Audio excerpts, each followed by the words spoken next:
CBD products are everywhere right now, and the growing trend isn't only fashionable, it's also big business. Cronkite News reporter Marcella Baietto spoke to one Navajo leader who has jumped at the opportunity, but some within his own tribe are saying not so fast.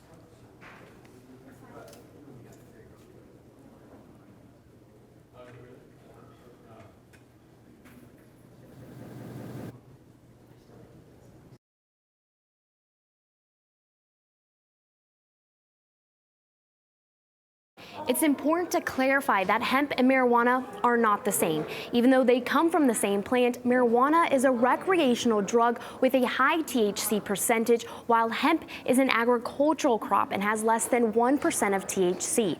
Industrial hemp is used in countless products ranging from fabrics to lotions to oils and even dog treats. And the hemp industry has grown dramatically. It's predicted that hemp-derived CBD products generated around $1.9 billion in 2018, and it's projected to grow to $20 billion by 2024 in the U.S., according to BDS Analytics, a company that keeps track of data on the hemp industry. Today, and for the first time, the United States Department of Agriculture is implementing interim regulations on hemp production for tribal lands and states. We went to Shiprock, New Mexico to see how this industry is already impacting the tribal community. In the heart of the Navajo Nation, not far from the Four Corners, millions of hemp plants are growing, many of them ready to be harvested. It's the first time this kind of plant is being grown on such a massive scale on the Navajo Nation. It's happening right now in Shiprock, New Mexico, all under the watchful eye of Dene Benally. He says hemp will help in providing the Navajo community with a natural alternative in health and wellness products. Doing this project, I really got to know what our people are really made of. You know, what type of skill set, what kind of issues we're dealing with. Alcoholism, methamphetamines, opiates abuse, and I've got to experience and seen through a lot of the workers we've had on our farms. For Harlan Joe, who's dealt with substance abuse, he says he's found a second chance at life on the farm where he manages workers harvesting. I used to be alcoholic too.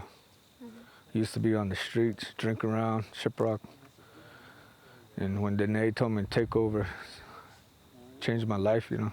This hemp will eventually become the main ingredient in Navajo Gold, the CBD company Benally started in early October. Hemp plants like these are turned into lotions, oils, and even edible gummy bears. It doesn't have to be smokable. Navajo Gold employee Anthony Lee calls himself a plant health advocate and says the Navajo Nation is an ideal place for the production of this crop. Making hemp accessible for this community has a lot of benefits. We have land and we have water. For instance, we only use about 20% of the farmlands located along the San Juan River. According to Benally, there's about 300 plus acres here. That's about 6,000 to 8,000 plants that he hopes to turn into products for his wellness center. And those 6,000 to 8,000 plants are just per 1 acre of land, meaning that Benally and his farmers are growing anywhere from 1.8 million to 2.4 million plants on tribal land. But as these plants have grown, so have the legal questions, which is why the USDA is finally stepping in, implementing interim regulations on hemp being grown on tribal lands. We have our teams operating with all hands on deck to develop a regulatory framework that meets congressional intent while seeking to provide a fair, consistent, and science-based process for states, tribes, and individual producers who want to participate in this program. In order for the provisional rule to go into effect, USDA Undersecretary Greg Eibach says it must first be published in the Federal Register. We have been told by the Federal Register that will happen on October 31st. It includes, as the Secretary acknowledged, a public comment period that will allow USDA to seek input on the rule as it is enacted. These provisional regulations will impact farmers like Benally, who possibly may now have to reevaluate their planting and harvesting process in order to meet USDA requirements. Some of these include maintaining relevant producer and land information, accurate and effective sampling testing, implementing a plan for disposal and inspection procedures, submitting proper collection information, complying with enforcement procedures, and certification proving the state and/or tribe has the proper personnel and resources needed. Up until now, Benally and Navajo leadership have not seen eye to eye on all aspects of hemp harvesting on the nation. Navajo President Jonathan Nez says any company intending to produce hemp on tribal land not only will now have to follow the new USDA regulations, it also needs approval by the Navajo Nation. In recent years, under the Farm Bill, the federal government delegated that to Indian tribes throughout the country. And Indian tribes, once they get the regulations, the policies developed, then they can in turn proceed in that type of endeavor. Benally, however, says it's not up to the Navajo Nation to decide who can grow hemp and who can't. We have a treaty of 1868, and that treaty identified and indicated, and when they provided properties to the Navajo person, it was to the Navajo Indian, the Native American Indian. It was not to the Navajo Nation.